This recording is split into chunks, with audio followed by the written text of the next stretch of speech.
Gracias. Gracias, Mabel. Como siempre, palabras muy generosas. Gracias a ustedes por haber venido para compartir este momento de reflexión con nosotros. Gracias, por supuesto, a Fernando Guillén, director general de la FAFE, y a los organizadores que han aceptado trabajar con nosotros sobre este proyecto. Gracias, por supuesto, también a Juan Manuel Suárez Japón, que acaba de hacer una presentación extraordinaria de lo que podemos hacer juntos. Y sin más, porque lo importante es poder compartir un coloquio juntos, voy a presentar rápidamente este libro, que es a la vez un trabajo. Esta publicación reúne los estudios realizados por expertos europeos que pasan revista de manera muy rigurosa y meticulosa a la situación actual del empleo en Europa. Debo decir que no fue, cuando me hablaron de este proyecto, los amigos de la FAFE, no fue para mí, ni para, por supuesto, los autores, algo fácil afrontar este tema, pues estamos viviendo un periodo de trastorno de las relaciones sociales, del mercado de trabajo, de las políticas de empleo en todo el mundo. También estamos experimentando en Europa, y desde los años 80 del siglo pasado, un crecimiento económico muy débil, la creación de un espacio europeo integrado en cuanto a la circulación de los bienes, mercancías y capitales, pero desgraciadamente poco integrado, para no decir totalmente desintegrado, en cuanto a las políticas sociales y, más aún, a los desafíos planteados por la globalización que estamos viviendo. El telón de fondo de lo que podemos llamar el decrecimiento del empleo en Europa y la persistencia de un paro muy elevado. Recuerdo que en realidad en España el paro ha pesado estos últimos años, pero un país como Francia conoce el paro desde hace 25 años, y un paro muy importante. El telón de fondo entonces de este decrecimiento del empleo en Europa y la persistencia de este paro elevado, en realidad se han profundizado de manera casi incontrolable a partir de la crisis económica mundial de 2008. Probablemente hemos entrado en una época en la que el empleo para todos haya estructuralmente desaparecido, en el marco del sistema de los países desarrollados. Incluso, por supuesto, aceptando la lógica que se puso en marcha en los años 80, o sea, la del auge del trabajo precario, flexible, mal pagado. Además, sabemos que no podemos volver al antiguo sistema del empleo industrial en el campo de lo que podría llamar el doble choque de civilización que estamos viviendo. El choque de la revolución tecnológica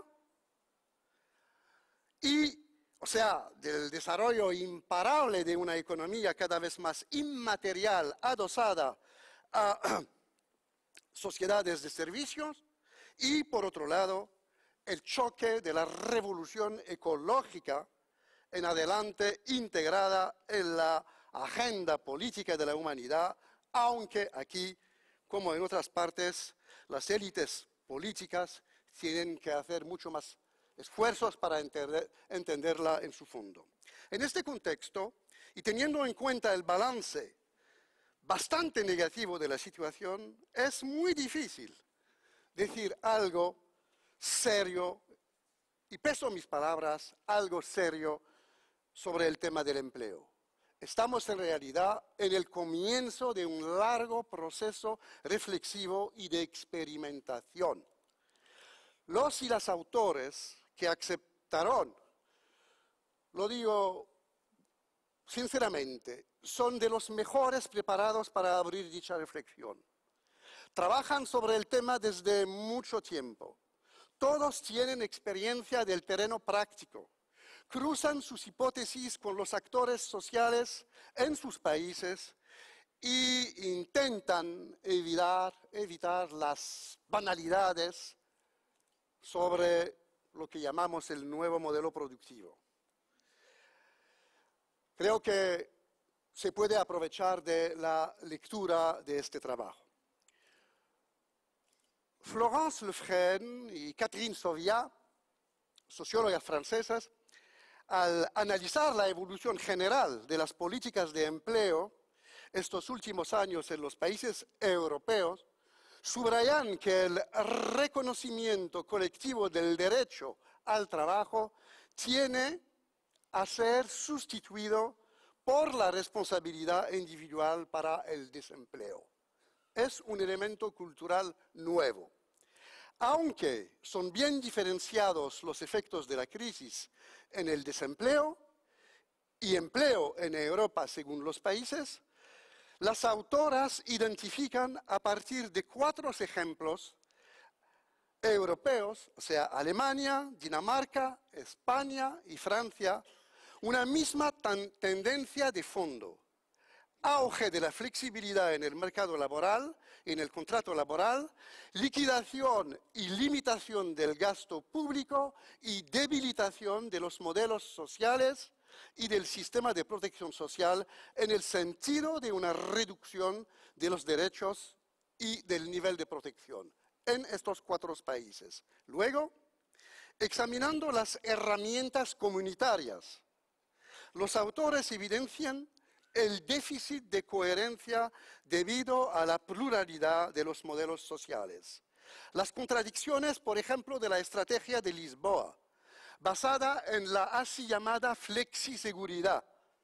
Los fallos del derecho comunitario respecto a la protección de los derechos y frente al dumping social debido a la reciente ampliación, así como el efecto peyorativo sobre los modelos sociales más avanzados, escandinavos en particular. Si fuera necesario, vienen a confirmar estas orientaciones las principales líneas de la Estrategia 2020 adoptada a nivel europeo en junio de 2010, que prevén reformas sociales y del mercado laboral bajo las condiciones de la reducción del gasto público y de los costes salariales.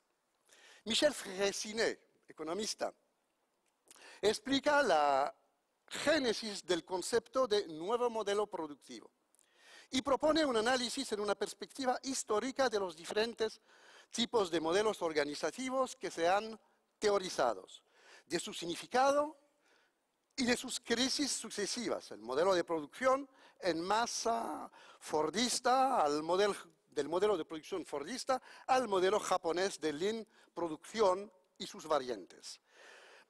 El autor explica que ningún periodo histórico ha conocido un único modelo productivo, sino varios, capaces de generar de forma constante mejores beneficios. A continuación, analiza cómo los modelos de crecimiento nacionales y los modelos productivos dominantes han ido desestabilizándose a partir de la segunda mitad de los años 80, a causa de la desregulación financiera y salarial y de las burbujas especulativas que ésta ha generado.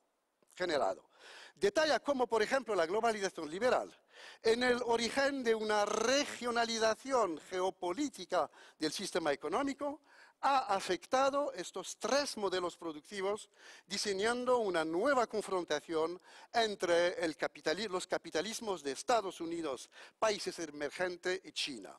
acaba demostrando que la crisis va reforzando esta evolución y que la revolución estratégica y tecnológica que se está gestando podría precipitar su conclusión geopolítica. Es un trabajo bastante pesimista. Paola Villa y Max Smith analizan el papel de las mujeres durante la crisis y las repercusiones que tuvo en ellas hasta ahora. Respecto al impacto general de la recesión en los modelos de empleo femenino y masculino, distinguen un impacto directo, mayor crecimiento del desempleo masculino que el femenino, y un impacto indirecto, reducción al mínimo del crecimiento del empleo femenino, previsto, por ejemplo, en la Estrategia Europea de Empleo y realizado antes de la crisis. De ahí pronostican que el desempleo femenino se va a prolongar más que el masculino. Respecto al conjunto de las políticas de respuestas a la crisis puesta en marcha, tanto a nivel nacional como europeo, sobre todo medidas políticas y de corto plazo, carece claramente de una perspectiva de género. Así, el Plan Europeo de Recuperación Económica ni siquiera menciona los términos género, mujeres o igualdad, aunque de todas formas la dimensión de género no estaba enraizada en las políticas nacionales y europeas al comenzar la crisis. Este trabajo se ¿cómo puedo decir? Apoya de manera muy detallada el libro publicado hace unos meses por Lina Gálvez y Juan Torres, titulado Desiguales, y que explica muy bien esta situación a partir del ejemplo de España, pero también de otros ejemplos. Shannon Froman aplaude a los procesos y mejoras en cuanto a las políticas alemanas de inclusión social de la población extranjera en los últimos años, pero insiste en que queda mucho por hacer.